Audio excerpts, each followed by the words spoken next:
Casey, you may start now.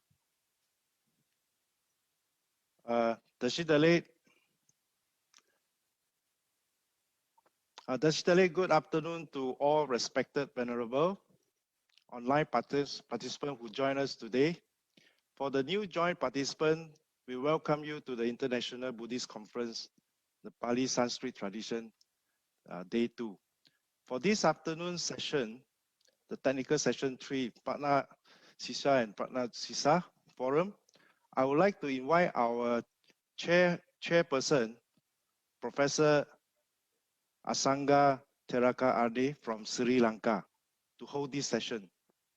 He's an emeritus professor of Buddhist study, founder, head of department from Buddhist University at Colombo, and founder of Sri Lanka Association Buddhist Study of Darivi Foundation of Social Economics, Spiritual Development, Colombo, and also professor as an editor of Chief Encyclopedia of Buddhist, Department of Buddhist Affairs, Government of Sri Lanka.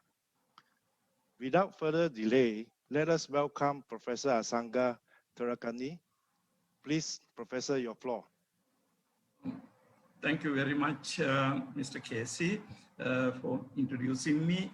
And also, I should like to begin by thanking Tibetan Buddhist Center and the organization for inviting me to chair this session. Good afternoon, very good afternoon to everybody, His Holiness Dalai Lama, and all the distinguished panelists for this afternoon, and the learned discussants, and all the participants from all over the world. Again, very good afternoon from Sri Lanka. Today we have in the Buddhist path, we have the third aspect, Panya or Prajna, for our discussion. We know that in the past sessions, you have been discussing Sila and Samadhi, the two early aspects of the path, and today we have the final aspect of the paths to liberation, Vimukti or Vimukti. Also, we use the term Visuddhi or Vishuddhi, or the purity. So the path to purity, Visuddhi Magga or Vishuddhi Marga, and path to liberation, Vimukti Magga or Vimukti Marga.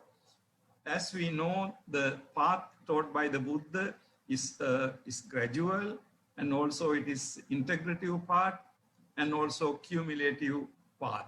So everything coming together and culminating in Panya, and Sila Samadhi Panya or Sila Samadhi Prajna, ultimately leading to Samyak Jnana and Samyak Vimukti. Jnana, knowledge, and the Vimukti, the liberation, is the final goal. So the path is to ultimately attain liberation or freedom. So with that brief introduction, let me introduce the speaker, the first speaker for today. So we have got a very learned, erudite, capable group of Buddhist scholars and Buddhist practitioners speaking to us this afternoon. So we have as presenters Venerable Anil Chakya from Thai tradition, Venerable Thay Phap An from Vietnamese Sanskrit tradition, and then Dr. Ken Puon Guang Jodeng from Tibetan Sanskrit tradition, and also Venerable Dr. Kudakatnori Vinita Thero from Sri Lankan tradition. And then we have as discussants Venerable Aggachitta from Myanmar Burmese tradition, and also discussant Venerable Shi Chuan Guan and Venerable Tasi Sering as our discussants. So let me invite Venerable Anil Chakya from Thai Pali Theravada tradition to start this afternoon's proceedings on Panya. Venerable. Okay, first of all, pay my homage to the Buddha, Dhamma, and Sangha. My homage to His Holiness Dalai Lama and all venerables and all the scholars who are joining in this very important and kind of a COVID reflection of how we use technology in order to enhance our knowledge. Of course, my responsibility is to talk about the Panya. One of the final part of the what I call threefold training is called Tisikkha or Trishiksha. When we talk about the concept of Panya or the Prajna, it occupies that in Buddhism it is so important that when we place the idea of a Panya in a stereological theory, you will see that the Buddhism itself is all about Panya, all about wisdom. It's all about knowledge. The word, the Buddha, actually, is again another synonyms for the word Panya, means that to know, to able to understand as they really are. So if we really go with the word Panya, there's just so many varieties of words and phrases we can say. We can see that there are quite a lot. You know, simply to translate in English, you can say wisdom, gnosis, insight, understanding, intuitive knowledge, cognitions, and it's go on, the list go on and so on and on. But however, when we talk about the Panya or the Prajna in Sanskrit, Panya in Pali, the word, the Pa and Pra itself play a very important role in it. Because we have very similar word like a Vijnana, which is the prefix, is different than the Panya. We have a Sanya, again the prefix is Sa instead of a Pa. We have a Parinya, we have a Abhinya, and so many other words, which actually all started with the root verb of a Nya or the Gya. And basically, when with the prefix, whatever you added, especially with the Pa, it shows that there's a different kind of knowledge, different kind of understanding, different kind of wisdom is mentioned in Buddhism. With the Panya, it's very clear. Pa means that the circumstances. Pa means that it is seeing through. Pa means that you are able to see in front. So in a sense, when you say the Panya, it's a kind of a knowledge which we can utilize in a very different way in order to prevent, in order to develop, even as in order to achieve the ultimate goal, what we are looking for. So therefore, when we talk about Panya, I would say that Panya in Pali tradition or Panya in Buddhism as a whole is both, it works as a means, it is a way in order to go there, in order to reach there, the called path. At the same time, Panya is at the ends, is the ultimate goal as well. So we start with the Panya as a learning, as an aspiring, as an inquiry mind to learn something. And then when we achieve the ultimate goal, we have become Buddha, we have become the one who knows, one who become the Panyawa, one who has a knowledge, one who able to see, we call vipassanas, able to see through everything. That's like an X-ray way of seeing that. So this is how the Panya play a very important role. So therefore, when we're able to see the way, cognition is called what I call yatha bhuta. We are able to see as it is. Therefore, it is very interestingly said in the Samyutta Nikaya, and as well as in the life of Buddha, is that really Buddhism is in fact is a religion of wisdom, is a religion of Panya. It was very clear from the idea when Sariputta, when invited his master, it's a Sanjaya, to say that we have found the best teacher, let's go and to become a disciple of the Buddha. The Venerable Sanjaya, the master of the Venerable Sariputta, what simply says that, well, yeah, Buddha is well, Buddha is good, but what about this world? In this world, what is the population, whether the stupid one or the wise one? And Sariputta says that, of course, there are more stupid in the world. One was unknown is a more number than the wise one. Then he simply says that, okay, then let me become a leader of the stupid is rather than the disciple of the wise one. So in a sense that in the time of the contemporary of Buddhism, the Buddhism, the Buddhist teaching was in a way that is upgraded as a level of someone who is wise. And similarly, again, in the Samyutta Nikaya, you can see that Buddha again mentioned himself that his teaching is fit for someone who has a panya, who is a deficit of panya, is not able to practice. So in a way that if we look at the perspective from the panya itself, Buddhism is a religion of panya, a religion of wisdom. So without the panya, we would not able to understand the whole series of what we practice. Buddhism is the theory in a sense, but at the same time, it is also the path to achieve ultimate goal. So in order to practice Buddhism in the modern world, I guess, we have to refer to the Apannaka Sutta. In the Apannaka Sutta, again, is well defined, well explained that the teaching of the Buddha, it doesn't need to be rely on any faith. Someone who adhere in something else, some god or deities or whatever, but still, they can still follow the Buddhism without having any faith. So again, in Apannaka Sutta, sort of a very, very emphasized that the way to achieve what we call liberation, the nirvana, is, totally rely on the understanding how we understand the things. When we think in that sense, basically, what simply, I guess that a very simple example will be in a Pali tradition, we have a very, what you call this, the beginning phrase called Namo Tassa Bhagavato Arahato Samma Sambuddhassa. In fact, even the simple mantra is reflecting the Tisikkha here, reflecting the importance of the panya here. When we say Namo Tassa Bhagavato Arahato Samma Sambuddhassa, generally we translate it as a kind of worshiping the Buddha, but don't forget that in Buddhism, the true worship is a practice. Buddhism is a path. So therefore, what actually saying that Bhagavato is equal to Sila, Arahato is equal to Samadhi, and Samma Sambuddha is a self-realization of who you are is the panya there. And generally, that is a format we have developed in a sense that it is not only the idea of the teaching as a theory, but we also use it as a mantra as a pay in the daily chanting.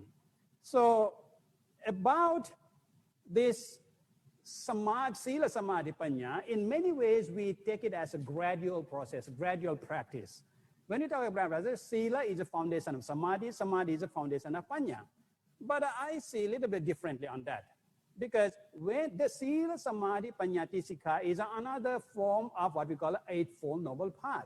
So therefore, we are saying the Sila Samadhi Tisikkha in English as a threefold noble path. So when we say it is a threefold, we have to think whether it's a gradual or it is a kind of one in another. In fact, if we are understanding the Eightfold Noble Path as a one in another, I would say that a Sila Samadhi Panya also works in a similar way as a part of a one another. In order to have a Sila, without the knowledge of what is Sila, you wouldn't be able to practice, you wouldn't be able to preserve the Sila. In order to have a Samadhi, you don't know what is Samadhi yourself, you don't have able to have a Samadhi. So you can see the role of Panya is everywhere. Even in the level of Sila, you need to have a sort of a understanding of a Sila itself, but once you develop in a more deeper level, then it's become a kind of what we call the liberation point. So that's why I would say that it's ends and means.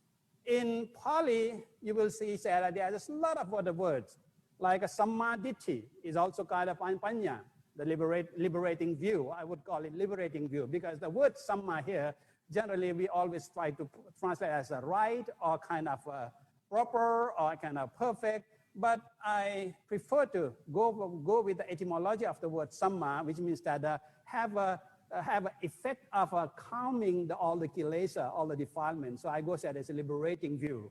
So the view which can take you to the upper level of liberation. So Samma Sankappa is another word for the Panya. Sampajanya, the consciousness, another word for the Panya. Dhamma Vichaya, another word for the Panya. Vimangsa, also another word for the Panya. Jnana is another word for Panya. So you can go and on with this lot of words. If you go to again, Vibhanga, the Pali Apadana, Abhidhana, then you will see another about 16, 17 another synonyms for the word Panya.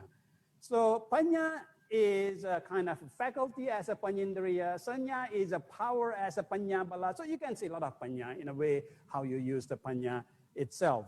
In order to be fulfill your own, what we call Buddhahood, you need to have a panya paramita again. You have to fulfill the panya again. So the whole idea of the panya as a cognitive, kind of cognition is very different from the normal cognitive in a psychology, I guess. When we say that a panya is a cognition, kind of a cognition, is that we have to have that ability to see things thoroughly. What the see things thoroughly means that it's a rationality. You have to see the rising and the falling. You are able to see the dukkha and the nirodha. So this is the whole idea of what we call is panya in Buddhism. So we have to, in order to develop this whole practice, of course, we have to have what we call is Jnata Parinya, because when we talk about the Four Noble Truths or whatever, Jnata Parinya, able to know for yourself, able to know for this, whatever, learn it. And then you are able to, Tirana Parinya is a cognition through thorough understanding, thorough kind of investigation. Once you get from the sensory, then we have to have a Pahana Parinya, which means that able to abandon everything. So these are the, whatever of all the phenomena, all the dhammas, if you use the parinya, if you use the panya in a sense, then you will see that you are able to get through that. Then once you are able to get through this, what happened? It is very clear in the Dhammacakkappavattana Sutta. Again, it says that all these five ascetic become a chakkung udapadi, jnanang udapadi, panya udapadi, vijja udapadi, aloka udapadi. What are those? Actually, those are the five different levels of panya, which is very, very unique in Buddhism. When we are talking about a knowledge, intelligence, whatever in the modern world, we are talking about only second level of the panya in the Dhammacakkappavattana sense. The chakkung udapadi means kind of, it is a visionary level. We need to have a kind of our senses in order to understand things. And the second one is that we have the jnanang udapadi, means an insight level. Then we have to have a panya udapadi, discernment level. And then we have to have a knowledge level, what we call a vijja udapadi, which can destroy all the avijja. And then only we'll have a eliminating level that is called aloka udapadi. So you will see that there are the five different types of panya which can lead you to the arahatship, these are liberations. Then the panya is, my final point is that I would like to share with you is that actually when we talk about the Tisikkha, it is a threefold training. It is a gist, it is the essence of a Dhammacakkappavattana Sutta. Dhammacakkappavattana Sutta is a kind of essence of Buddhism in a way. When we talk about we should gradually wind up. Okay. Okay. So Dhammacakkappavattana Sutta's main idea is that Eightfold Noble Path. In an Eightfold Noble Path is another form is that what we call is threefold training. So in the threefold training, basically, it is the same achievement we are talking about with the world. We are talking with the world with a sustainable development. And then the same thing actually, sustainable development is actually Dhammacakka. Because sustain means that it's a dharmic development. So while the world is going for the sustainable development, actually Buddha has shown us, in Buddhism it has shown us that in order to achieve not only economic and social development, but equally we have to develop our mental development by following this Trishiksha, the Sila and Samadhi and Panya. And out of all these three, the Panya play the most important role in order to able us to kind of balance both the mundane prosperity as well as spiritual prosperity. Thank you. Thank you very much, Venerable Dr. Anil Shakya. It's a mine of information. I'm sorry to have interrupted you, but so important. So thank you again very much, Venerable. Then we will move on to the presenter number 2. It is Venerable Thay Phap An. I hope I pronounced the name correctly. I don't know. It's from Vietnam, representing the Sanskrit tradition. So let me invite the presenter number 2, Venerable Thay Phap An, for his presentation. Venerable. Your Holiness, Professor Asanga Tilakaratna, respected venerables, respected scholar and participants. My teacher, Zen Master Tisikkha in Vietnam, has asked me to convey his love and to express his deep gratitude to you for bringing different Buddhist traditions and schools together for this important conference. It truly embodies the spirit of the Avatamsaka Sutra, on which he has based his life teaching about interbeing and interconnectedness. I'm honored to join this distinguished international gathering from my base at the European Institute of Applied Buddhism, EIAB, in Germany, and to share some thoughts on wisdom Prajna from the perspective of the Plum-Village tradition. As some may know, our tradition comes from Vietnam and has roots in both the Pali and Sanskrit traditions. Anyone coming to a Plum-Village practice center is introduced to the practice of mindfulness in daily life. At the end of our retreats, each participant is invited to take the 5 mindfulness trainings. These are the Buddha's 5 precepts rewritten and expanded upon by our teacher. In our tradition, taking and practicing the 5 mindfulness trainings in daily life is considered a concrete expression of prajna, wisdom and insight, as well as a manifestation of sila, ethical living, and samadhi concentration. In Plum Village, we see a strong connection between wisdom and awareness. Each of the 5 mindfulness trainings starts with awareness of the suffering caused by ...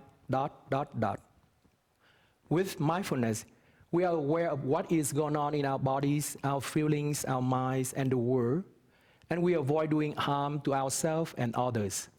Mindfulness protects us, our family, and our society. When we are mindful, we can see that by refraining from doing one thing, we can prevent another thing from happening. We arrive at our own unique insight. It is not something imposed on us by an outside authority. Practicing the mindfulness trainings does bring us wisdom and insight. It is entirely possible that no one shall ever be able to experience the wisdom and insight the Buddha experiences 2,500 years ago in his enlightenment, nor truly to understand the depth of his teaching in every aspect. However, it is possible to agree that the journey to enlightenment of Siddhartha, the Buddha to be, began with dukkha, suffering, feelings of dissatisfaction with his privileged life, and a yearning for a holy, noble life worth living. According to the Buddhist worldview, we wander endlessly around cycles of lives of suffering, and that is called samsara. Understanding our own dukkha and finding our ways out of samsara is therefore the main concern of Buddhists. It is also what distinguishes Buddhism from other intellectual disciplines that attempt to attain knowledge, be it spiritual or secular.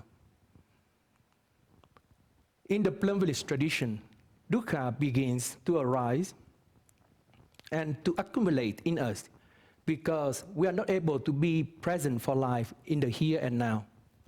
Throughout our day, we have a tendency to be carried away by strong emotions over what is happening right now, or to dwell on regrets about the past, or to lose ourselves in projections and fears about our future.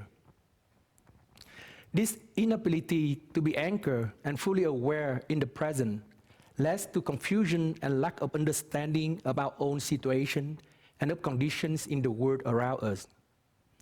The energy of ignorance and lack of insight accumulates and becomes our character, our will or volition. It becomes the foundation of our personal samsara. Most of the time, we have all the conditions for happiness around us in the present moment. For example, our eyes are in good condition, our ears are in good condition, and we can smell our food, unlike many unfortunate people infected with COVID-19. But still, we are not happy. We feel we are lacking something, missing something. We are looking for a happiness that goes beyond our already good condition. The Buddha's breakthrough was to pinpoint where the problem lies, namely that our body and our mind are not united. In its confused state, our bodies try to send signals to the mind and vice versa, but neither is listening to the other. So we waste energy. We do not have enough energy to take care of ourselves, each other, our family, or our community. We simply do not have enough energy to wake up to the fact we are missing the wonders of life in the present moment. When, however, the body and the mind are in a blissful state, when they are working in harmony with each other, we stop wasting energy. We have a chance to wake up to our life and to the many good conditions around us. This is the foundation of the solution that the Buddha discovered. From a plumbish perspective, the purpose of the three trainings is to help the body and the mind be in harmony with each other. We practice them so that the body and the mind can be one, unified, and that gradually we may accumulate and collect within us the energy we need to awaken. With our mindfulness, gradually we build samadhi. Mindfulness and samadhi together become a torch, lighting our path toward a different way of living, one that embodies sila. Thanks to the combination of all these elements, mindfulness, samadhi, and sila, we become wise. We wake up from our ignorance, confusion, and lack of understanding, and we are liberated. This ripening of our practice is experiences as a breakthrough in our perception about ourselves and in our perspective of the world around us. Suddenly, we know we shall never be the same again. Wisdom has propelled us beyond our old way of living to a different level of existence. That, for me, is the life-changing implication of Prajna. While Buddhists have a common starting point, dukkha and samsara, Buddhism has developed many ways and styles of living as illustrated by the various schools and traditions present at this conference. Whatever the school or traditions, they all are concerned with providing meaningful solution to the problem of suffering.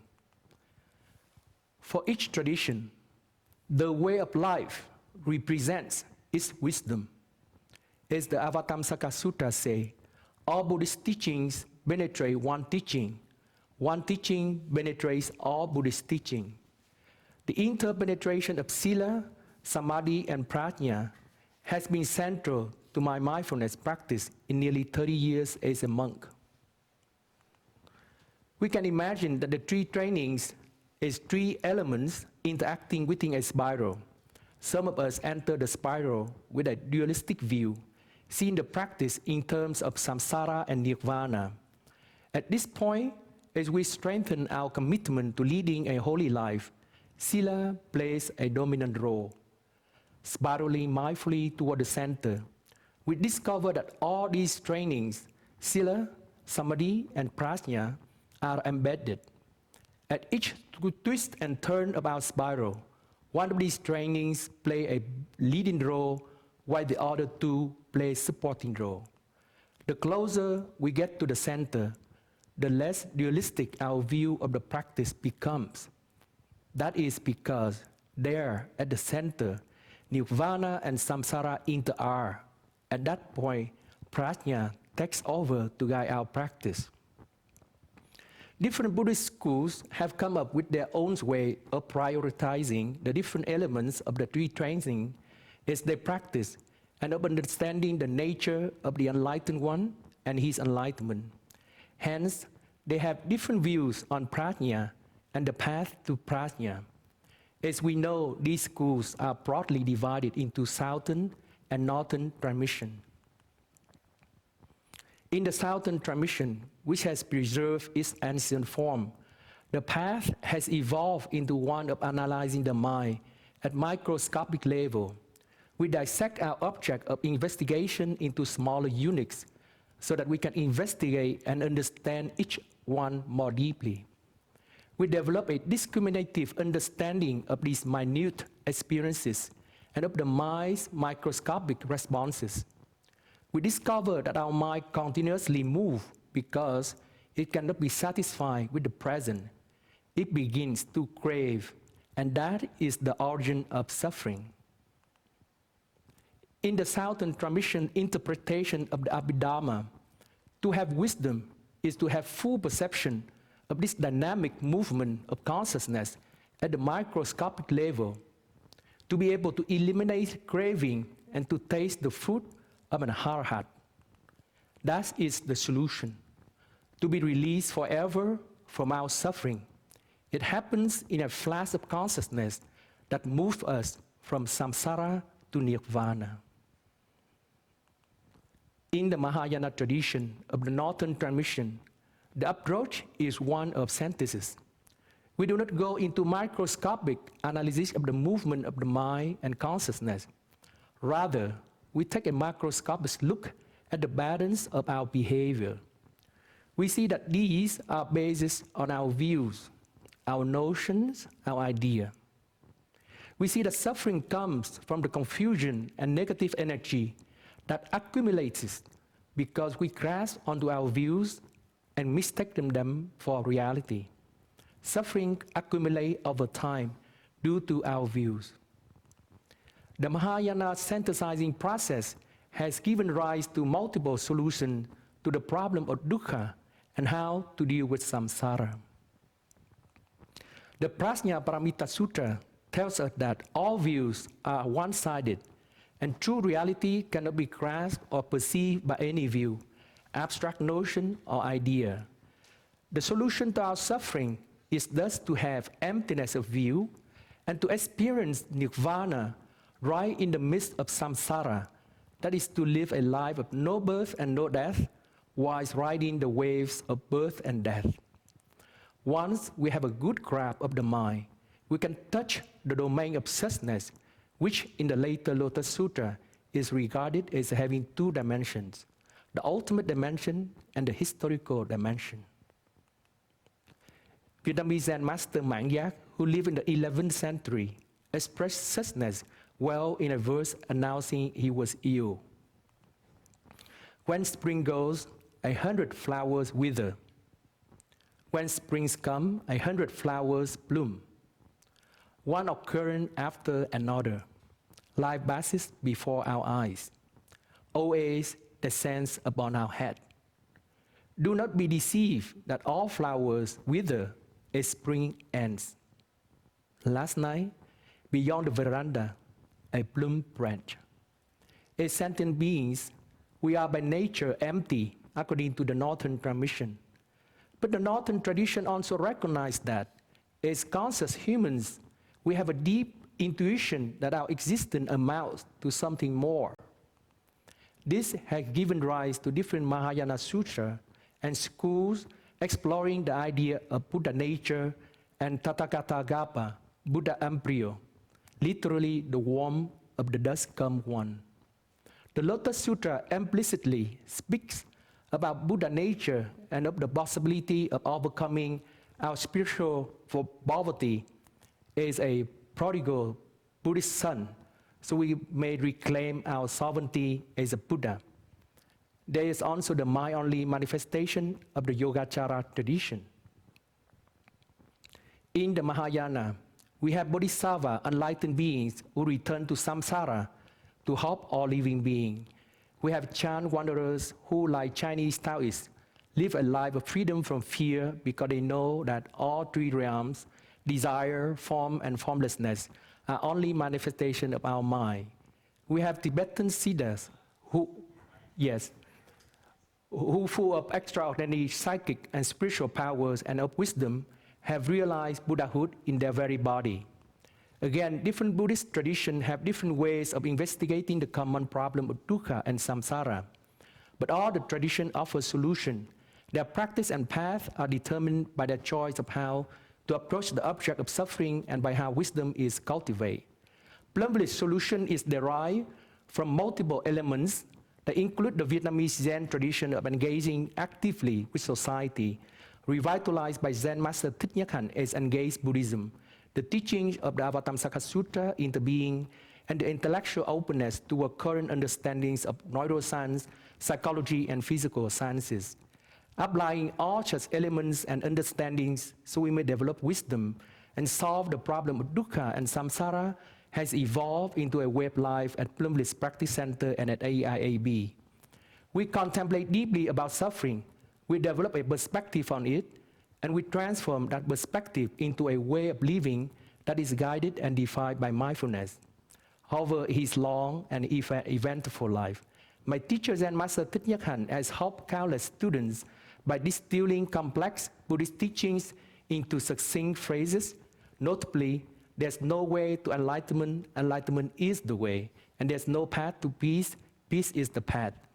Today, my teacher is 95 years old. He resides peacefully in his root temple in Hue, central Vietnam, where some 80 years ago he became a novice. His entire life has been to walk and teach the path of wisdom as a way to build a beloved Sangha of peace and compassion. All of us in the Plum Village tradition aspire to follow his core insight that there's no path to wisdom, wisdom is the path.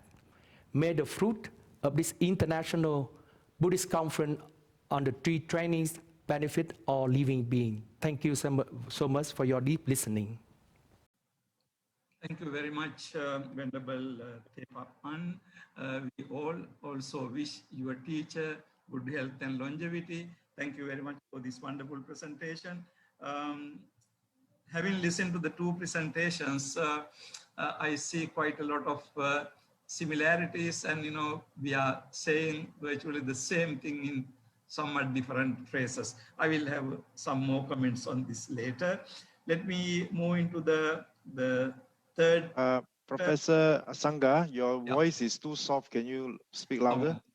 See, I have to get angry in order to shout, that's okay. So let me move into the third presenter, Dr. Khenpo Nguyen Joden. He's from Tibetan Sanskrit tradition. So next we will listen to Dr. Venerable Khenpo Nguyen Joden. Venerable.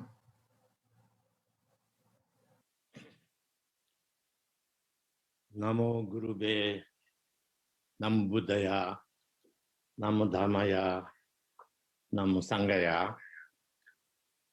My respectful venerations to all the venerables and Professor Asanga Tilakaratne and all the Dhamma brothers and sisters. So I'm supposed to be talking about wisdom or the Prajna, right? Which is among the three folds of training, namely moral discipline, concentration, and wisdom. So of course, these three are the practices that, when you claim yourself to be Buddhist, we should be practicing them, right? But why? Why do we have to practice these three? For what purpose? I think everybody should really know about this. When you do something, when you undertake something, there should be a reason for it, right? When you study something, you want to know something so that you can use that knowledge into making your life a little bit better or something like that. So same thing applies here also.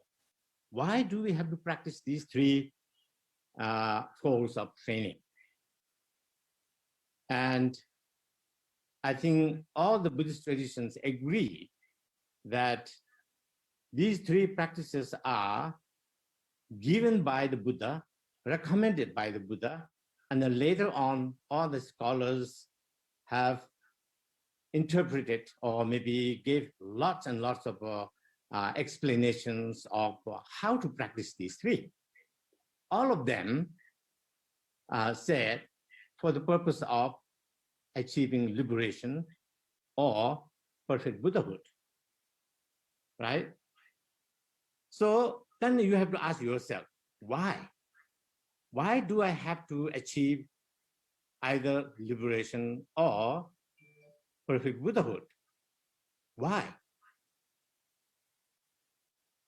Because the truth of the matter is that the current life that we have, that the place we are in is called samsara, right? And one who is not satisfied with the life that you are living in this samsara, then you seek for something better, right? And so for those, then these three folds of trainings were given. So that's why first you really have to identify yourself, why you are doing this, for what purpose. Of course, the thing is this dissatisfaction with samsara, right? Something you are very tired of the samsaric life.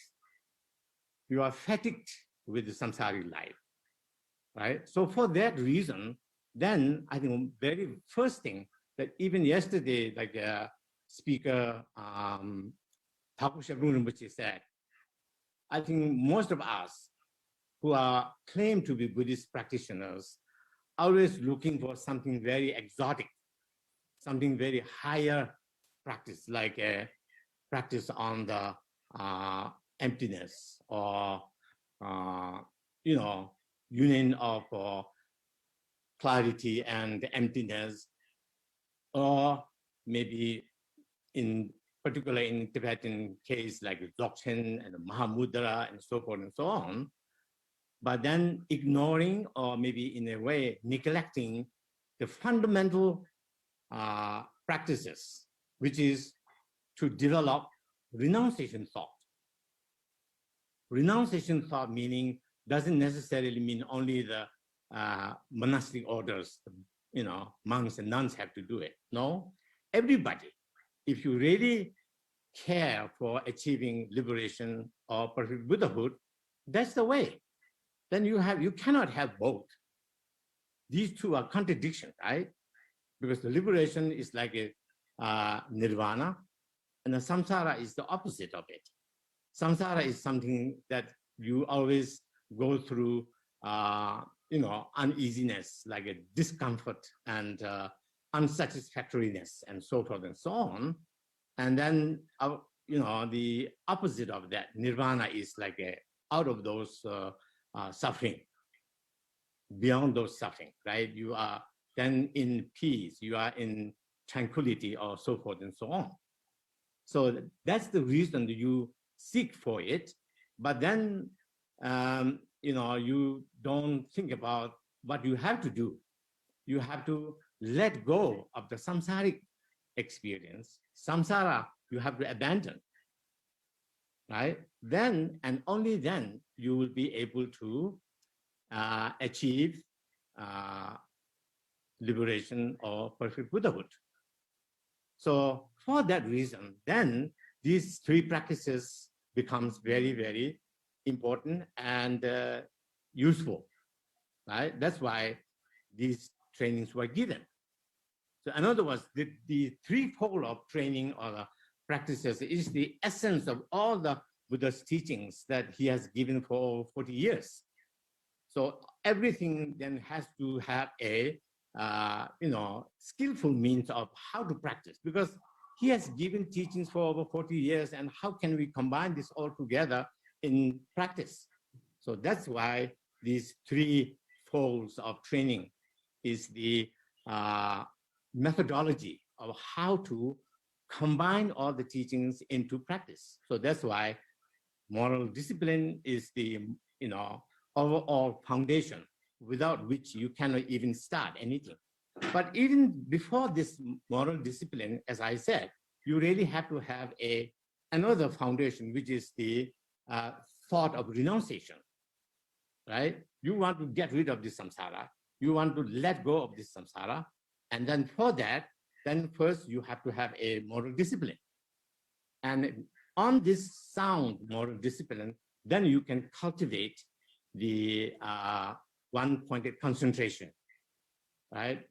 And so that's why the immediate foundation for one-pointed concentration is the moral discipline. And then one-pointed concentration becomes an immediate foundation for the wisdom or the prajna, right? And so, however, as I think earlier presenters also mentioned, that the prajna or the wisdom has to be found everywhere with the moral discipline, with concentration, because the wisdom is the opposite of not knowing. Wisdom is the opposite of ignorance, right? So if you don't know what is moral discipline, how to practice moral discipline, then practice of moral discipline will be not possible. So that's why there you have to have a certain amount of wisdom for that. Similarly, one-pointed concentration too, you need to know about it, how to do it, right? And so that's why, again, another certain amount of required wisdom has to be there. And then finally, the wisdom itself, the real practice of the prajna, right? And so these three, the one being the foundation, the next being the foundation, again, it is actually mentioned by Vasubandhu in his Abhidharma Kosha. And he said that the moral discipline is like a foundation on which meaning the moral discipline, then you have to cultivate the wisdom of listening, or in other words, study. And then whatever you study after, you have to contemplate on it, analyze the meaning that you understood, and then finally put everything together into real meditation. So this is the cultivation of prajna all over, based on the basis of moral discipline, right? Then now, as I said, when it comes to wisdom, there are different kinds of wisdoms. Wisdom cultivated through study, contemplation, and finally meditation. But then, now we are talking about all these practices in order for us to be able to attain liberation or perfect enlightenment, right? And so for the perfect enlightenment or the liberation, what is holding us actually back in this samsara, instead of being there in the nirvana or state of nirvana or state of perfect enlightenment, is the kleshas, right? We have all these different kleshas, particularly the root of kleshas that is holding us back in this samsara is the grasping to ourself, self-grasping. So as long as you have self-grasping, the liberation or the nirvana or the perfect enlightenment is not possible, right? With all different kinds of practices, you may be able to make your life a little bit more comfortable compared to other situations.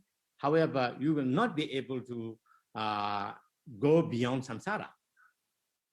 So that's why you need to get rid of the kleshas, particularly the grasping to the self.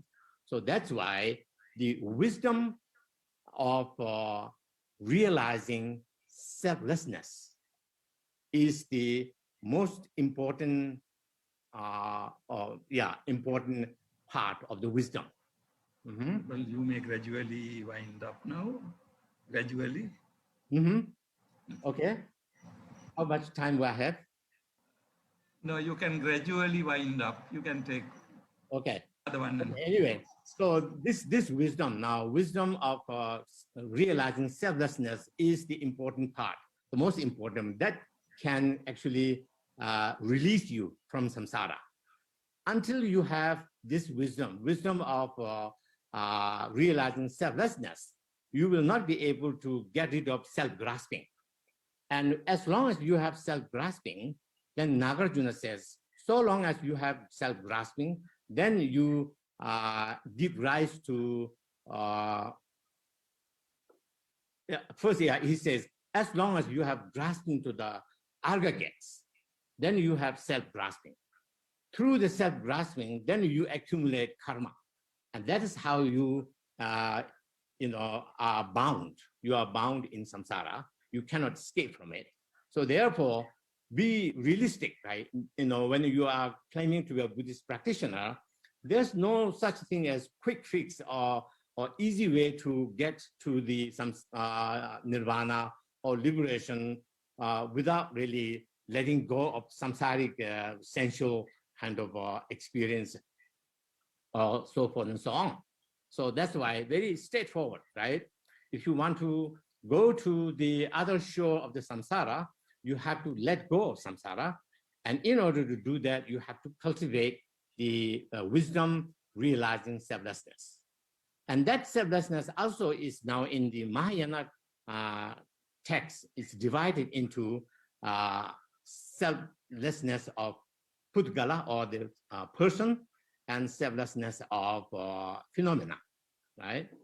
Just in order to get achieve nirvana or the liberation, the realization of the selflessness of person is enough.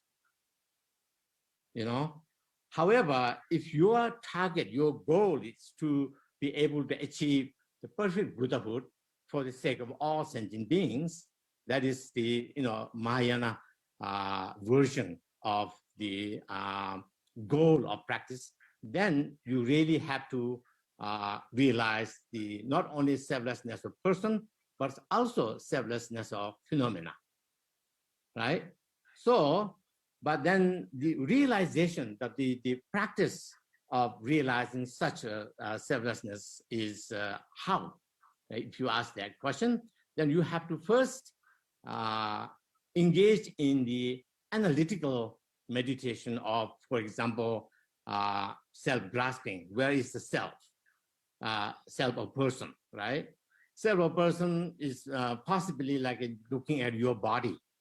Then you have to go through all your body from top to the bottom. Where is the self? So this way, analyzing this way, you cannot find self, right? Therefore, intellectually, you understand that there's no self. I couldn't find it anywhere. And similarly, phenomena too. So for example, the phenomena means the other things like beside this body, then your house, your relatives, your country, and so forth. Them too, also, if you analyze this way, you cannot find the countryness or your houseness. There's no such thing as houseness. House is a conglomeration of so many things put together, and you just label it as a house. Well, where is the houseness, right? So this way, analytically, you cannot find. And then after analytically examining it, then you have to put this into your inner practice from within. When you realize this selflessness of person, of selflessness of phenomena, then there will be the real, actual, direct realization of that selflessness is called not even, selflessness, not even emptiness. This is called the freedom from all elaborations. Honorable, I think this is a good point to wind up. Okay, so freedom from all elaborations makes you free from all the entanglements of the samsara, and that is called enlightenment. So I will leave there. Thank you. Thank you very much, Venerable Dr. Genpo Guan Joden. Thank you very much for the very informative presentation. Next, we will move into Theravada tradition Sri Lanka. Before that, let me, the viewers and the listeners, remind you that we are accepting questions. So if ever you have any questions, kindly you can type into the chat room. Please be concise, very brief, and then we will see how we can accommodate all your questions. But there is no guarantee that we can answer all the questions. But do send your questions, please. Okay, we will move into Venerable Dr. Kudakatnoruwe Vinita Thera from Sri Lanka. He will be taking us back to Pali Theravada tradition. Venerable Vinita. Namo tassa bhagavato arahato samma sambuddhassa.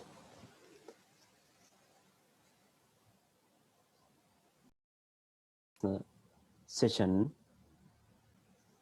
one of the prominent scholar in Sri Lanka, Professor Asanga Tilakaratne, and presenters, Venerable Sirs, friends in Dhamma.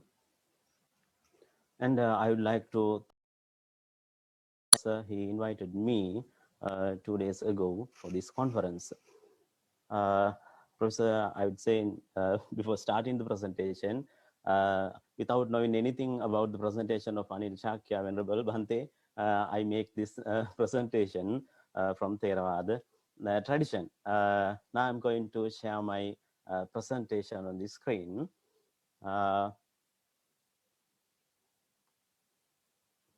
Right. My presentation topic is the concept of wisdom from Theravada perspective. As introduction, I'd like to say something in here. The concept of wisdom interpreted in many ways in religious and philosophical discussions in any languages. However, the Buddhism is divided into different traditions in later period. But luckily, through the three things, it means the precepts, sila, concentration, and wisdom, the Trishiksha generally accepted as the basis for spiritual development by all the traditions, luckily. That's why you can manage this type of one platform for us. However, I think the interpretations on the nature and the consequences of the wisdom is different in terms of different traditions. I think I represent from Theravada tradition. The Theravada tradition based on primarily in Pali Tripitaka, Sutra, Vinaya, and Abhidhamma. Its commentaries, Atthakatha, and sub-commentaries also further based on the Theravada tradition. Accordingly, broad interpretation on the wisdom is evident in the Theravada tradition also. My objective and limit of this presentation attempts to explain with reference to Mahachattārisaka Sutta in Majjhima Nikāya, third part of the Majjhima Nikāya, how the concept of wisdom has been interpreted in context on three trainings or Trishiksha. I think Venerable Anil Shakya explained these words. Several terms are used to describe wisdom in Theravada Buddhist literature. These words, all the words started from one root cause, it means nya. Depending on that root cause, nya, we can see some words on the screen now. For an example, the words consciousness, vijnana, perception, sanya, wisdom, panya, full understand, it means overall understand, parinya, prefix, it has added a prefix with pari plus nya, parinya. And supernormal knowledge or deep, Pali word is abhinya, abhi plus nya. However, knowledge, jnana, etc. associate with the wisdom, which of the each word implies the level or characteristics of the knowledge. I have given some example in here, but I'm not going to explain word by word. In briefly, those words started from one root cause, nya mean no, but it has given different meanings. As the example, Sanya Sutta, Panya Patilabha Sutta, Parinya Sutta, Abhinya Sutta, it has given different sense for the knowledge. But we can see some similarities and dissimilarities in other places also. there are instances where the above words are used in a similar or different sense to the word wisdom. However, we can see another two words I highlighted in here. Abhi Sambodhi, prefix Abhi plus Sambodhi. Abhi Sambodhi means the highest enlightenment. Abhi Sambujjati, Abhi means the prefix. Abhi Sambujjati means fully awakened. These words especially mention the liberation, nirvana, dependent on wisdom. Right. Depending on that words, I am going to introduce something from Theravada perspective about the wisdom in Trishiksha. There are so many words and meanings in the Theravada literature, but I selected especially the I told you Majjhima Nikaya Mahachattarīsaka Sutta, I think, which is the most important sutta to discuss the Trishiksha. Why that? Before that, I told you the Theravada tradition depend on the commentaries and sub-commentaries also. Sile patithaya narosapanyo chittang panyang cha bhavyang. Visuddhimagga, the path to purification by Buddha goes. An intelligent person established in morality with developed mind and wisdom. Sapanyo naro, wise person, practice the sila and meditation for the wisdom. The wise person depending on that, we can explain this chart from Mahachattarīsaka Sutta. Sapanyo naro, all of us from birth, we didn't have any knowledge about the Dhamma. We had a free mind. But after that, we studied, learned so many things. Then we can improve our knowledge. The primary knowledge, according to the Mahachattarīsaka Sutta, the eightfold path divided for three. First, right view, samma ditti, and right intention, samma sankappa, it has included for panya. Generally, we use in this conference also sila, samadhi, panya. That is our general usage. But according to this sutta, the arrangement is different: panya, sila, and samadhi. But the important thing is, in this sutta, there are 10 elements. The most of time we can see the suttas eightfold path, it means 8 elements. But in here, we can see 10 elements. I think Professor Asanga, who mentioned the last two starting the session. In here, the first part, wisdom, panya. I use the word wisdom because of this conference. The first part, panya, actually, which is the primary knowledge. From birth, we didn't have knowledge about the Dhamma or anything. Hearing or listening the Dhamma and contemplating the Dhamma, yoniso manasikara, according to the Panya Buddhi Sutta, associating with the good friends, and listening to the Dhamma and contemplating to the Dhamma, practicing to the Dhamma, Sappurisa Sangseva, Dhamma Savana, yoniso manasikara, Dhammanu Dhamma Patipanna, according to the Panya Buddhi Sutta. According to my knowledge, I think it is Anguttara Nikaya. Depending on these kind of practices, especially listening to the Dhamma and contemplating yoniso manasikara, we can gain the primary knowledge, the samma ditti and samma sankappa. Depending on that primary knowledge, we can be an intelligent person. The intelligent person can practice the sila, right speech, samma vacha, samma kammanta, bodily conduct, and right livelihood. It means the samma ajiva. That's the sila. I think yesterday discussed about that. However, depending on the panya, the followers can practice the sila, should practice the sila. The third part is according to this chart, concentration, samadhi, or meditation. Cultivation of the mind. Last presenters mentioned about that. Right effort, right mindfulness, and right concentration. Samma vayama, samma sati, samma samadhi. in this sutta clearly mentioned all the sila samadhi. It means moral conduct, moral behaviors, and meditation depend on the panya, especially right view. It means sammaditthi. Anyone don't have the sammaditthi, it will be a michadutthi, wrong view.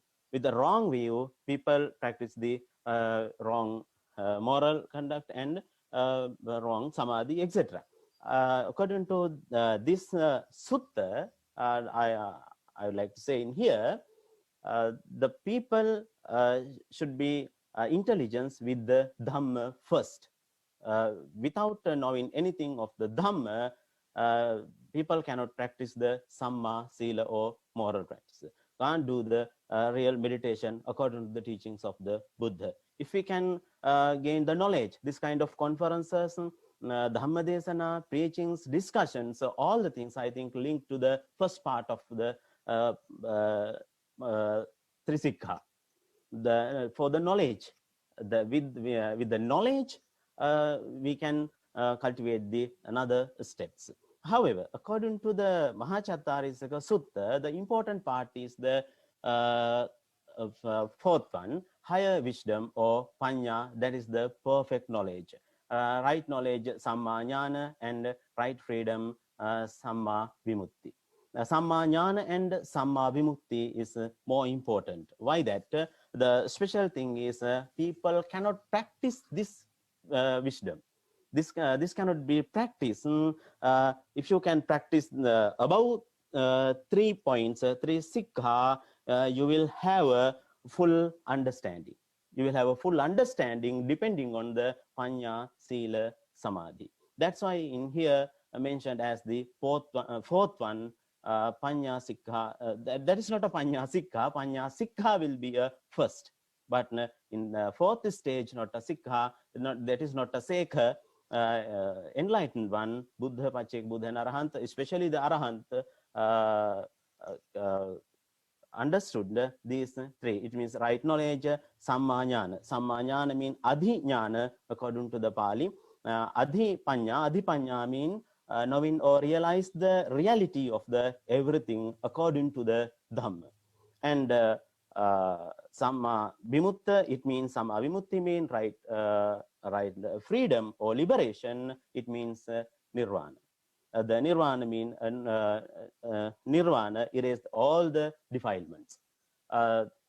In here, I want to highlight something. According to the above chart, the 10 elements of the way of purification clearly show the gradual development of the spiritual life.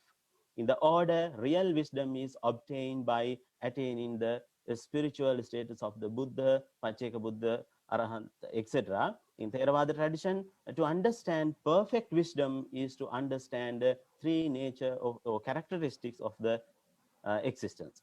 All the will gradually wind up. Okay, thank you, sir. Depending on Trishiksha, Sila, Prajna, Sila, Samadhi, according to our tradition, Yada Panyaya Pasati. Yada Panyaya Pasati. When one sees this with insight, wisdom, one becomes wary of dukkha. It means impermanent and suffering and not self. Anicca, dukkha, anatta. That is the vidarshana, three existence, or the nature of all the things. So therefore, my conclusion, the three trainings of the precepts, concentration, the sila, samadhi, prajna, exists according to the theory of causality. It means paticca samutpada. Accordingly, the three disciplines are essential for complete spiritual training or final wisdom. The three training as a whole explains the moral and epistemological aspects of Buddhism. Accordingly, it is clear that is the three training. Also, wisdom has two levels, but not levels. But according to the usage and language, we can see the two levels according to this sutta. Finally, language is the most difficult concept to explain. Is a conventional language. I cannot explain this kind of difficult to explain the wisdom because of the Paramartha. Okay, Venerable, thank you very much for this very comprehensive presentation based on Mahachattarika Sutta. Thank you very much for all the 4 presenters. We listened to very interesting and informative presentations. Next, we will turn into the discussions. Discussions have only 10 minutes, but I would like even discussion take even less time so that we have more time for questions. So let me invite the discussant number 1, Venerable Aggachitta from Myanmar tradition. Venerable Aggachitta will be commenting on the 3rd presentation. Venerable Aggachitta. Okay. Greetings, Dhamma greetings to everyone, all the venerables and the other participants of this International Buddhist Conference. First of all, I must give my thanks to the Venerable Khenpo for his very structured exposition of the path leading to the wisdom of perfect Buddhahood. To most followers of the Pali tradition, however, this path to perfect Buddhahood would not be in their area of interest. But I also heard in that presentation, in the Venerable Khenpo's presentation, that he said either liberation or perfect Buddhahood, which really makes sense because whether or not one is pursuing the path to perfect Buddhahood or the path to liberation, one still has to go through this sequence of practice: Sila, Samadhi, and Panya.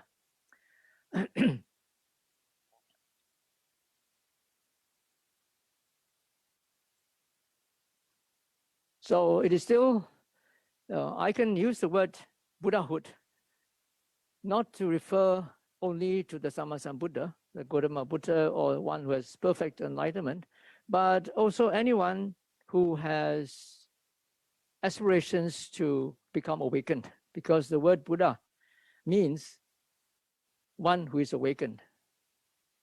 All right, it need not necessarily be the Buddha, anyone who is awakened, and this can mean an awakened person can refer to anyone who has mundane or supramundane insights into the 4 Noble Truths, which are the core teachings of Buddhism. Now, what's the difference between mundane and supramundane insight? From our Pali Suttas, supramundane insight, a supramundane insight is that breakthrough at the moment of awakening when one has a glimpse of Nibbana or realizes it according to the level of awakening. Well, from the Pali tradition, we have 4 levels of awakening: stream entry, one's return, non-return, and arahantship. The first 3, anyone who has attained any one of the first 3 levels of awakenings is called a Sekha, a trainee, because he still got training to be done in order to reach the ultimate goal of liberation. Whereas an Arahant is called a Sekha, a non-trainee, because he's finished his work. So the difference between the Sekha's perception of Nibbana and that of the Arahant is described in a simile that can be found in Kosambi Sutta from the Samyutta Nikaya, the connected discourses on causation, Sutta number 68,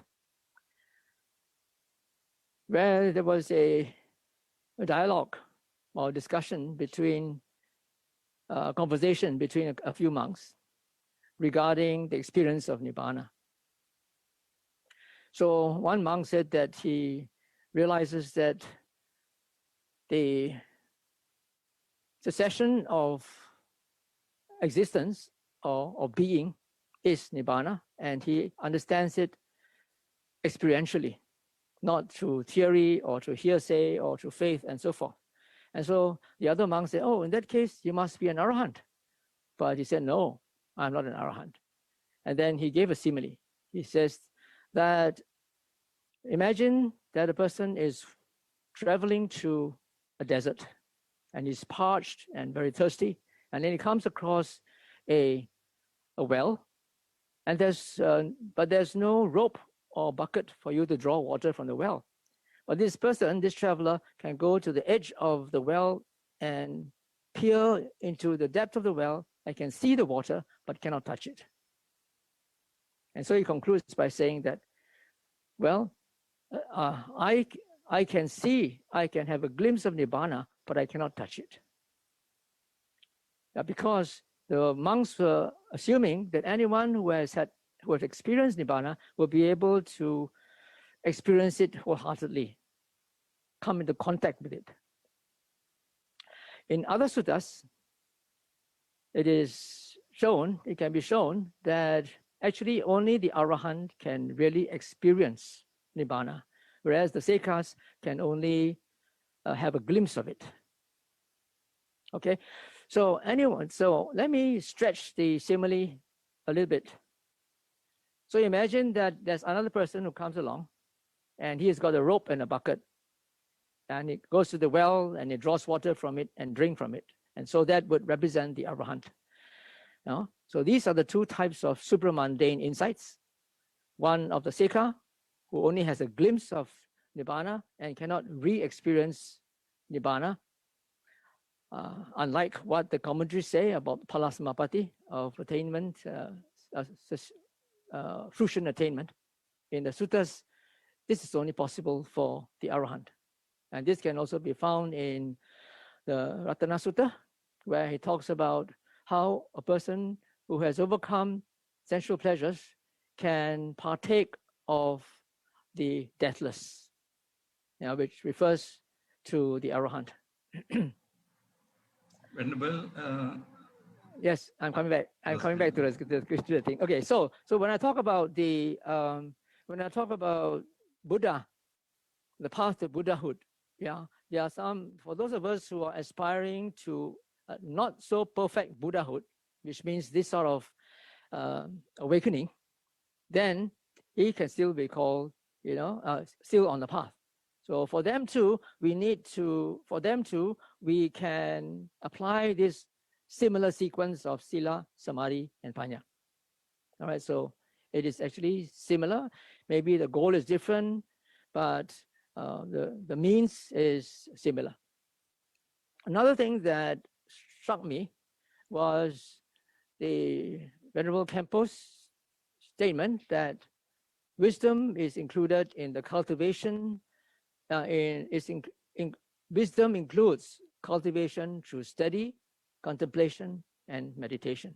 I think this is a very important point because there are some meditative traditions who ignore this and in fact regard study and contemplation as obstacles in the development of wisdom. So this is something which we need to bear in mind, and this brings to mind a favorite saying of mine, that is, theory without experience is useless, and experience without theory is dangerous, but theory with experience is complete, safe, and ideal. Thank you okay. very much. The last point I want to say is about his emphasis on the realization of selflessness as the fundamental wisdom to uproot mental afflictions. In Theravada, in the Pali tradition, it is generally believed that realization of any one of the three characteristics of existence would suffice for awakening. However, there is a series of 3 suttas in the Samyutta Nikaya, in the Connected Discourses on the Aggregates, Sutta number 15, 16, and 17, which seem to agree with what the Venerable Khenpo has pointed out, that that the realization of anatta is indispensable for liberation. Because in Sutta number 15, it says that the person can see any of the 5 aggregates as anicca, as impermanent, but he must continue to see it as suffering, and then finally anatta, or not self, before he can be liberated. In the Sutta number 16, talks about somebody who starts by seeing any of the 5 aggregates as suffering, bypassing anicca, seeing it as suffering, but he still has to go on to develop realization of anatta before he can be liberated. Whereas in Sutta number 17, it talks about a person who starts off straight away with anatta, and if he realizes selflessness, then he can be liberated. So it seems that one can bypass anicca and dukkha and go straight to selflessness in order to attain liberation, and that the realization of selflessness is essential for all, whether you start with anicca or dukkha. Okay, thank you. Okay, Venerable. Thank you very much, Venerable. I know that there is quite a lot of material to yes. point out. Maybe the speaker and the discussant also have some kind of exchange a little later if we have time. Let me move on to the discussant number 2 on the first presentation. It's Venerable Shi Chuan Guan from Sanskrit Chinese tradition. So Venerable Shi Chuan Guan. Thank you. Namo 本师释迦牟尼佛。Namo tassa bhagavato arahato samma sambuddhassa. Good evening to His Holiness, Venerable Sirs, Venerable monks and nuns, brothers and sisters. How are you all today? Good. It's a pleasure to be here. So I want to quickly, I only have 10 minutes. My preamble is usually half an hour, so I'm going to speak faster. First and foremost, I want to thank Venerable Anil for his presentation. I was told that discussants are supposed to sort of pick, ask questions, you know. But when I went through his synopsis and his talk, I kind of quite find much things to you know, ask questions about. Having said that, a few things did come up, which is he mentioned about belief, yeah, that ultimately Buddhism is the religion of wisdom, and that we ultimately want to remove belief, yeah. So I have this thought, wait a minute, belief, isn't that also a synonym for faith, saddha, yeah. So I believe Venerable Anil has his reason for saying that, and I think I know, but I want to just sort of be the advocate, the devil's advocate, if you will, to ask for others, because for others who listen in passing, they may mistaken what he means. Yeah, so my question is it really simply to remove belief? Because number one, if belief is equals to faith, in the 5 roots and 5 power, the pancha indriya, then we talk about 信静念定慧, yeah, faith, effort, mindfulness, concentration, and wisdom. Yeah, so faith starts, right? And for that matter, all of us, everybody who is present, join in out of faith, isn't it? You have no idea how amazing the talk is going to be, yeah, for the 2 days. But because you see, His Holiness the Dalai Lama is speaking at the inaugural speech, you see all the esteemed speakers, so you think, okay, in the past I may have heard some teachings, it was good, so today should be good. So out of faith you come. But maybe today after you come and listen, you find that, hey, this doesn't make sense. Maybe, yeah. And as a result, then you verify and then you say, oh, maybe my faith was misplaced. Or maybe after listening, you find that it makes sense. Yeah, it is true. Then your faith transforms into a firm faith or a firm confidence. We call it 净信, yeah, purified faith. Yeah, so I believe Venerable Anil was pointing to removal of blind faith into purified faith. So maybe later Venerable Anil can clarify on this. So this is the first point. Second point is that Venerable Anil actually talked about wisdom, but because he didn't go into specifics, so hard for me to find things, you know. But we all agree that, as the other venerables also touched on, the three universal characteristics, right? Anicca, dukkha, anatta. Yeah. So a few things to ask here. So on anatta, there were some participants who asked about, is it no self or non-self? Yeah. If I can just briefly touch on that, it's like someone saying there's Superman, and you look at everybody present and you cannot find Superman. So you say this person is not Superman, that person is not Superman. And if you cannot find Superman around, we say there's no Superman. Yeah. Similarly, the Buddha goes through is form, permanent, impermanent, and so on. And the conclusion is that form, feelings, perception, mental formations, and consciousness are all not self, not fit to be considered mine, me, or myself. And so if you cannot find self anywhere, then natural conclusion is no self. To me, it's more about different angles, okay? But my real question, to rock the boat a bit, is no self another expression of emptiness? Yeah, because in the Theravadan tradition, I've met various Bhantes who say, yeah, it's actually the same. But there are also those who say, no, the Buddha didn't teach no self. And their basis is, the Buddha, when he teach about, the Buddha didn't teach emptiness. Sorry, I misspoke. And they say the basis is there's two sutta on sunyata, emptiness. And the two sutta is Mahasunyata Sutta and Chula Sunyayutta Sutta. And inside is talking about voidness, not emptiness. So here I want to just quickly share the link for the first sutta, and it's basically called the Vinaya Sutta. Okay, I'm going to just post it into the chat. You all can go and read the details. But the gist of it is that at the latter half of the text, the Buddha gave this parable of the king who tried to find out where music is from this instrument called the lute.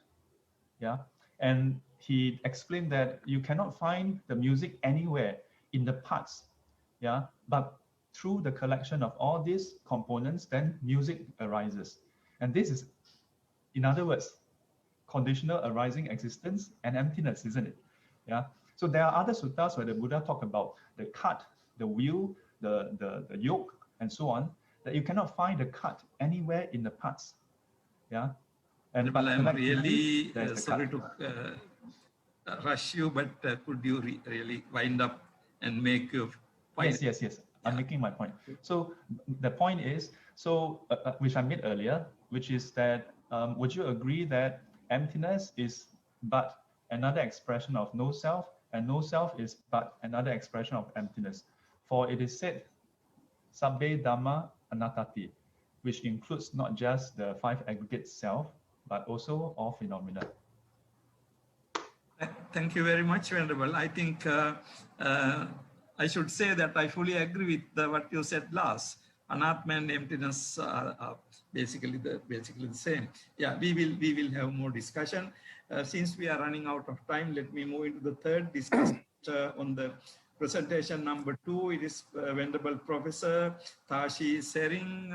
Venerable Professor Tashi Sering, can you really be brief so that we can save some time for the discussion? Venerable Tashi Sering, please. Okay. Sarupapasya karanam kushalasya pasandapada swachit parevatpanam etad putta anushasam.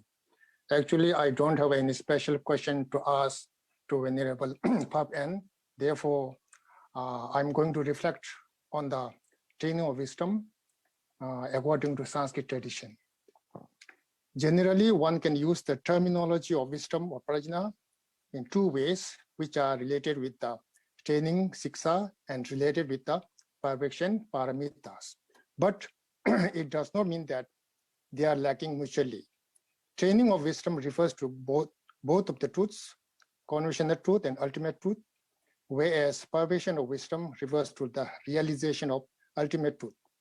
Knowledge of truth of suffering, truth of origin, and truth of path belong to the conventional truth, and truth of cessation belongs to the ultimate truth according to the Madhyamika school.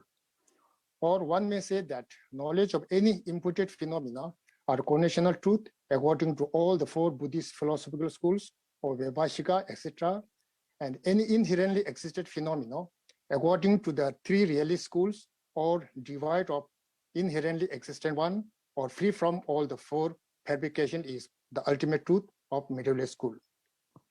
Or having knowledge of 5 traditional sciences of art, medicine, grammar, logic, and spirituality belongs to the wisdom of knowing conventional truth, and knowing the emptiness of phenomena belongs to ultimate truth.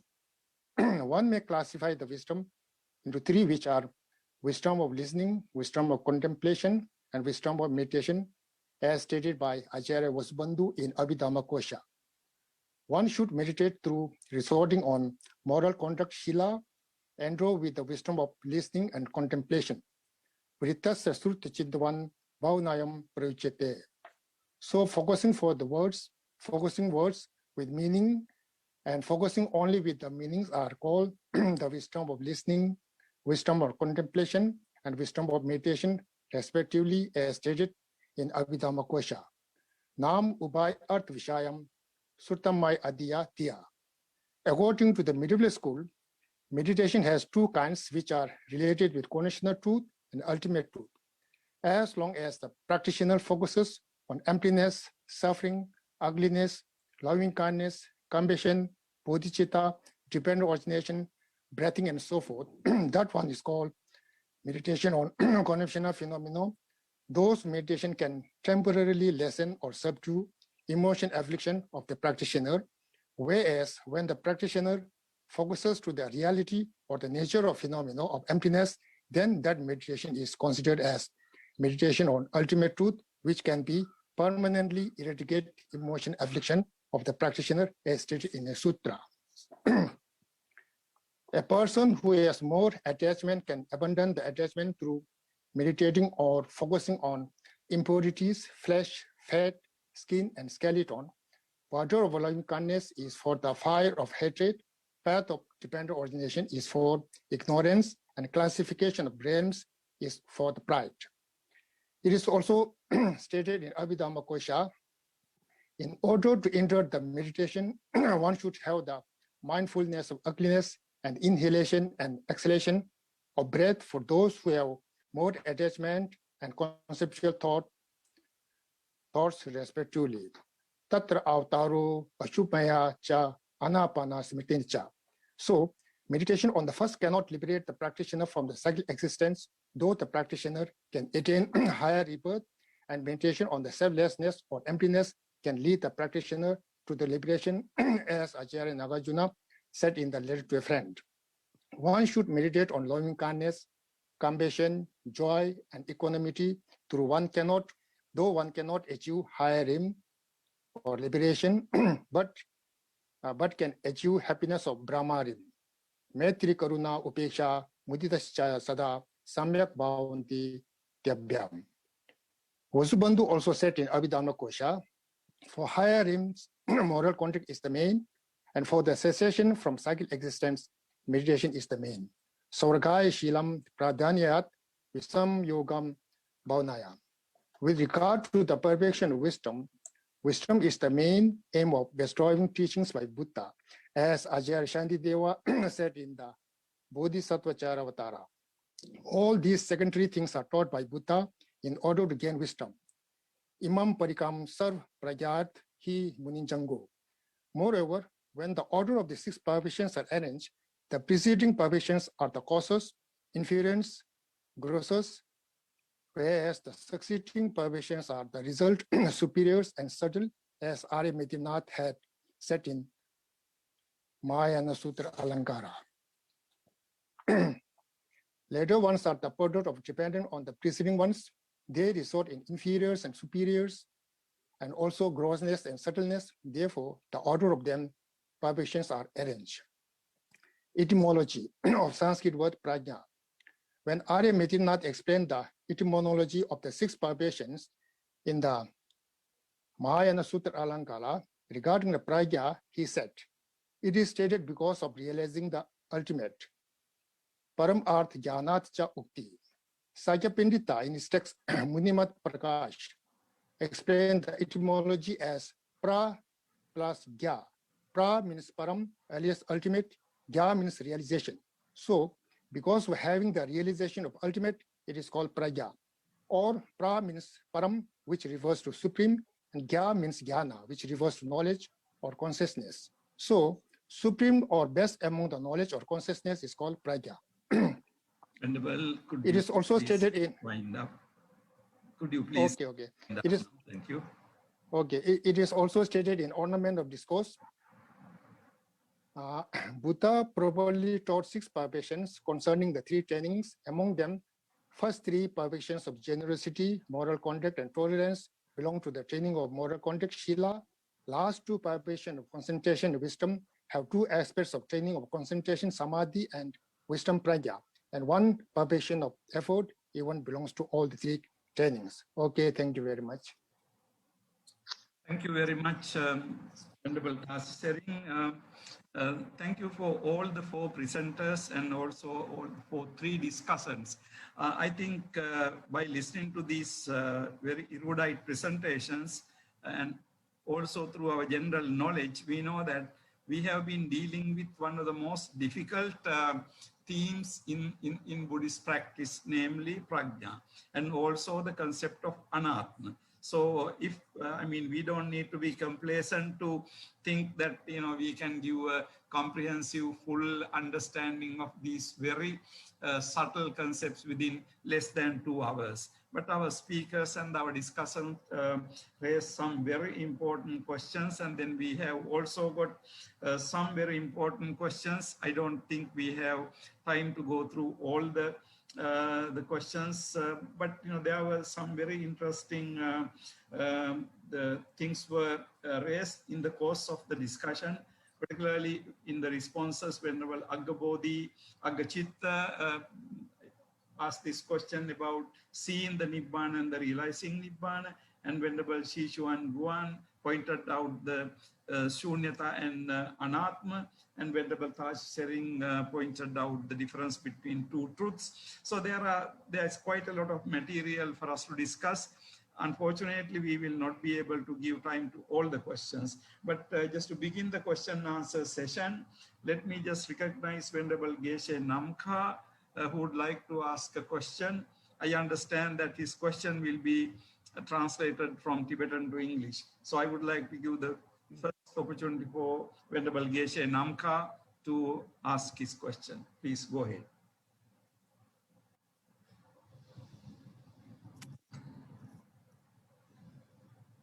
Yeah, Reverend, go ahead. Can we spotlight? Kiwan number Somalia, Tash Tere, the Samrishu, and 3 Labasum Ginane, Sherabgi Labicolia, Sonson, Sherab Labicolia, that is Shirak Yabuson, Tene near Chewashu, Chilia, Nyangde Tobala, Labasum Ginangi, Sherabgi Laba, Nepal Gubi Gubze. Tartuba Kares Tsujimgi Labada, Tingizing Laba, Samgi Michoba, Sherab Laba, Never Gubi Gubzen Kares Pena Tadung, one Beshu Mabunalia, Dungegi Tawa, Sebal Tus Cheche, Sungurwa, Chazati into Seba Dobugina, Tingizing Togi, Kokatuurwa. Midubu gube tingi zina ya ka tu yore achese tinde indu ani nyangde thobal ngebardu sharb gube gyumze tardu bad karres. So Geshe Tenzin Namkhala has one question for the Theravada master. So today everybody commonly explained the wisdom is very important to achieving liberation and Buddhahood, but nobody explained why it is so important to practice wisdom for achieving liberation, because many Abhidharma treatises explained the clash or attachment is the root of the samsara. Attachment or desire can be eliminated through practicing ugliness? Why it is not enough to practice Shila and Samadhi to achieving liberation? This is question for the Venerable from Theravada Master. Thank you. I think I would like to ask Venerable Anil Shakya to provide the short answer to this question, Venerable.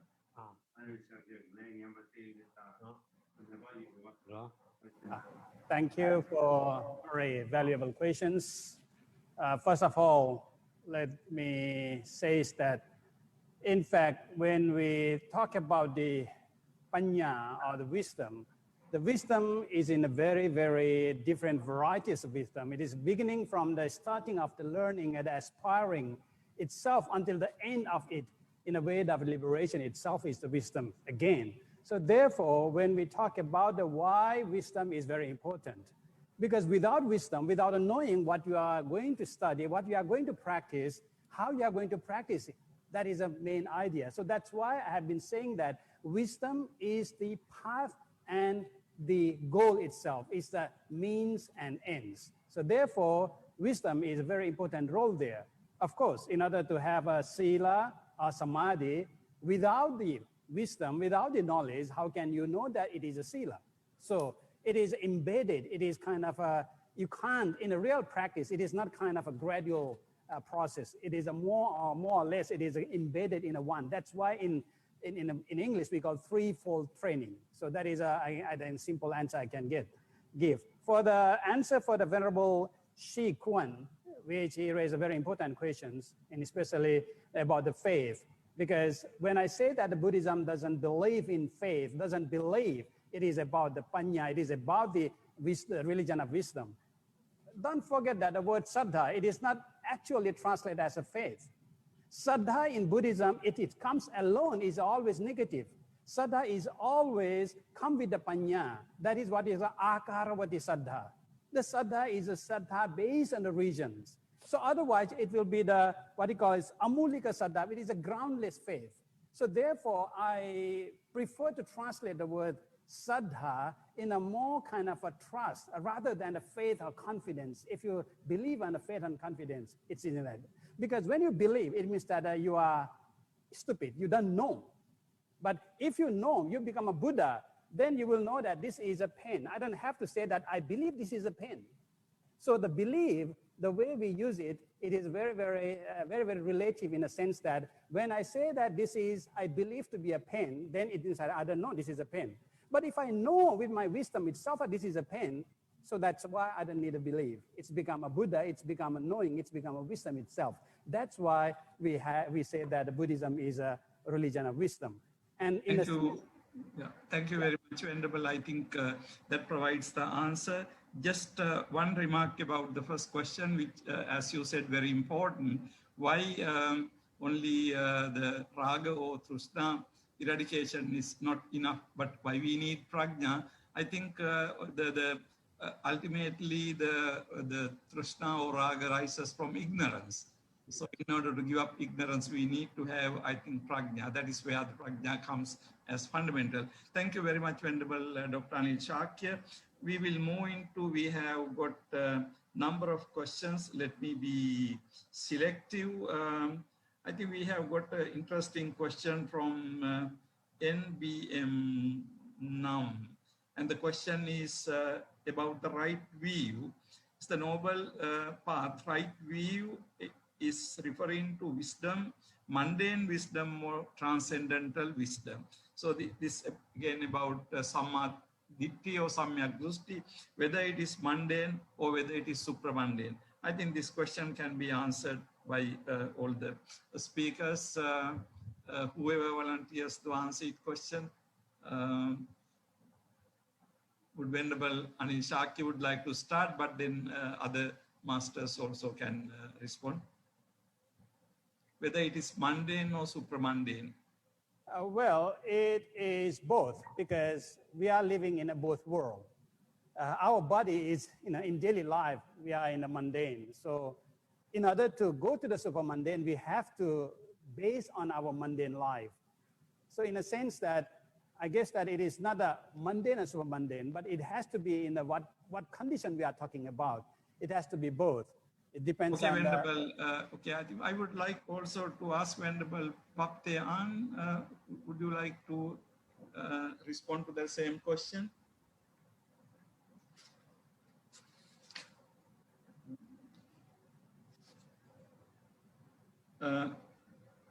Thay Phap An. Yes, yes. I'm sorry, I'm not pronouncing the name correctly.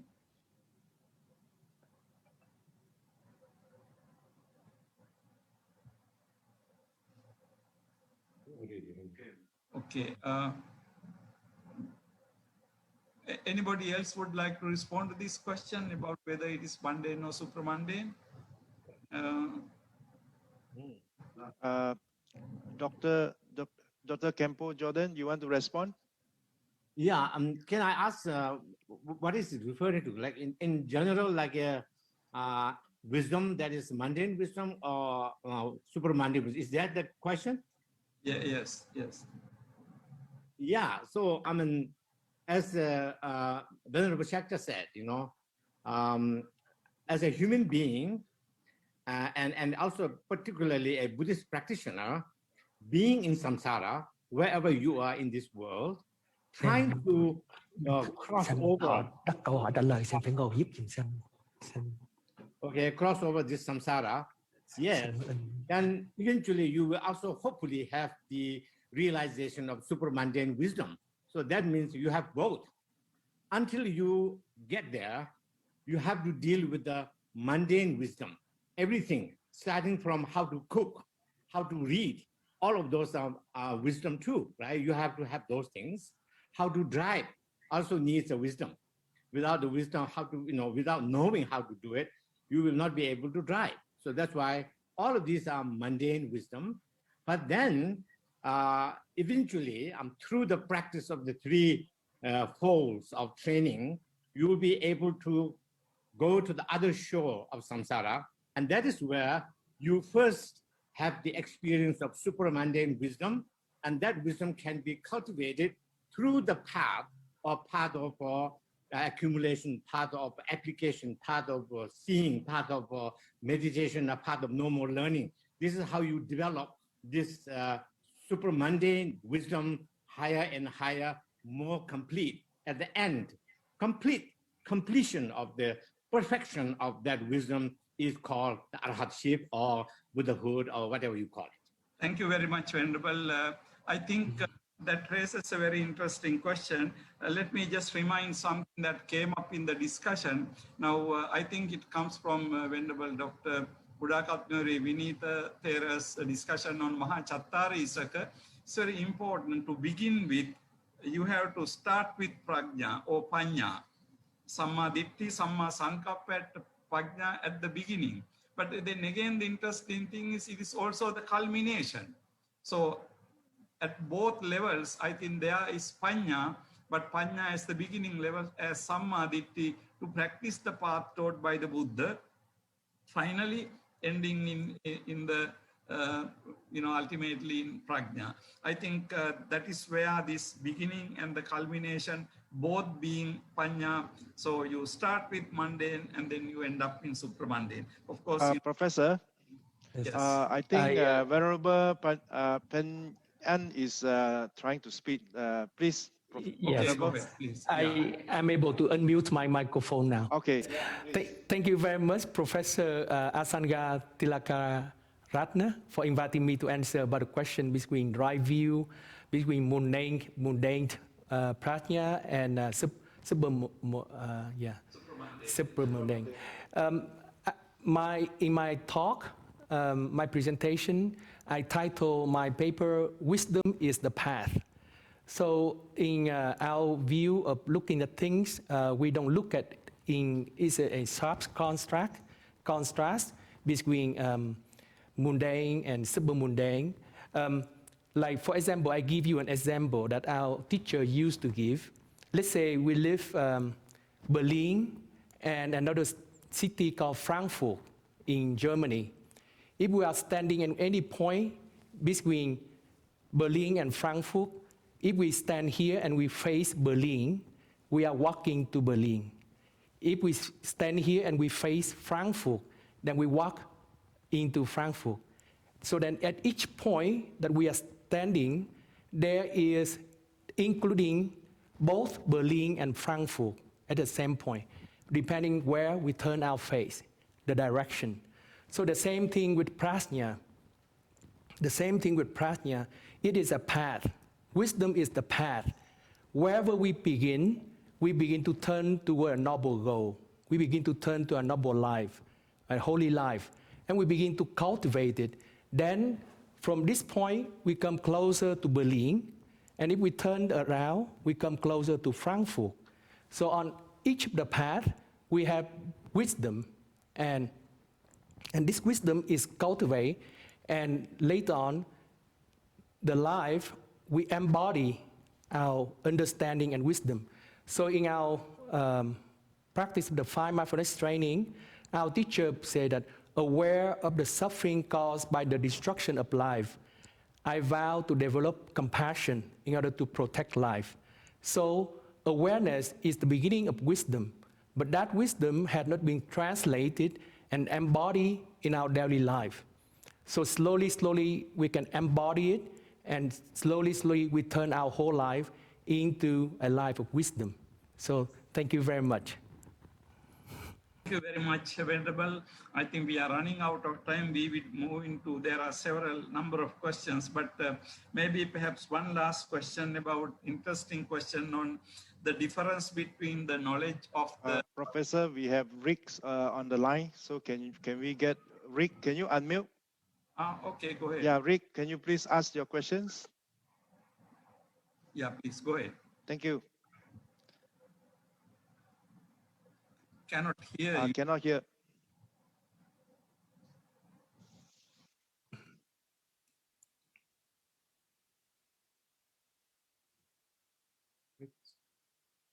Please. If it's not, then we can't hear Rick's. The Rick question is, can you tell us what is the difference between the Abhisama Buddhi and Abhisama Hujati, or just different aspect from the same thing to all Venerable? I think it's basically a question on Pali. So why don't we move into Venerable Dr. Vinitha? Venerable, are you around? Or Venerable Lani Shakya? Either from, because it's from basically Pali tradition.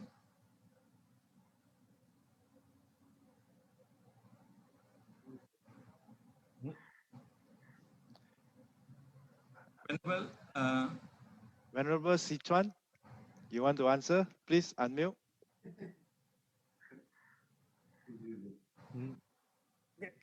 The question is what? Abhisambodhi and Abhisambujjhati. Actually, I would say that it is the same thing, because Sambodhi and Sambhujati, the verb exactly is a bujjati, means that understanding. So it's a different, just a grammatically different, but actually both words are the same meaning. I think Venerable, yeah, very true. Abhisambujjhati is a verb, Abhisambodhi is the noun. Both are basically seem to be coming from the same thing. I think, Mr. Cassie, I think with your permission, we will try to wind up the discussion right now because we are running out of time. But before winding up this very wonderful and important informative session, let me make one or two very brief observations as the chairman of the session. One thing that came into my mind when I was listening to all the presenters was that it is so very wonderful for different Buddhist traditions to come together and discuss. Then only we realize that we have been practicing and we have been doing basically the same thing. I think because of the differences are basically, as I understand, differences are very much cultural, linguistic, but ultimately the teaching of the Buddha, although it has gone across many different traditions in the geographical context in the world, Buddha's teaching has to be ultimately one and the same. I think that way I mean, there is no divide here. Divide, I would describe as more cultural and linguistic divide. But if you take ultimately the Buddhist practice leading into Prajna, from Prajna to purification and wisdom, Visuddhi and Vimukti should be the same. So in that sense, I think this particular conference, particularly I'm taking part in the last part of this, I would say something very, very important for all the Buddhist traditions to get together and develop our own self-understanding. Now, in this globalized world, Buddhists have been physically meeting with each other, all Buddhists going into, except for this corona year, we have been traveling all over the world. But I think this is much more important, that we are really going into the heart of the traditions and trying to understand. So let me congratulate all the organizers of this conference, and let me congratulate all the compassionate speakers and the discussant of this this evening for this very valuable conference, and thanking all the listeners and everybody who participated, and everybody who listened, everybody who asked questions, and also people behind the scene, including Mr. Cassie Liu, who organized this. So thank you very much. Thank you. With your permission, let me wind up the session for this evening. Thank you, Professor Azanga, and thank you for all the venerable speaker discussants and all the participants. I'm on the behalf of Tibetan Buddhist Center, Casey, here to pass over to chairperson of the next sessions of very closing. So please, the team member to take over from the session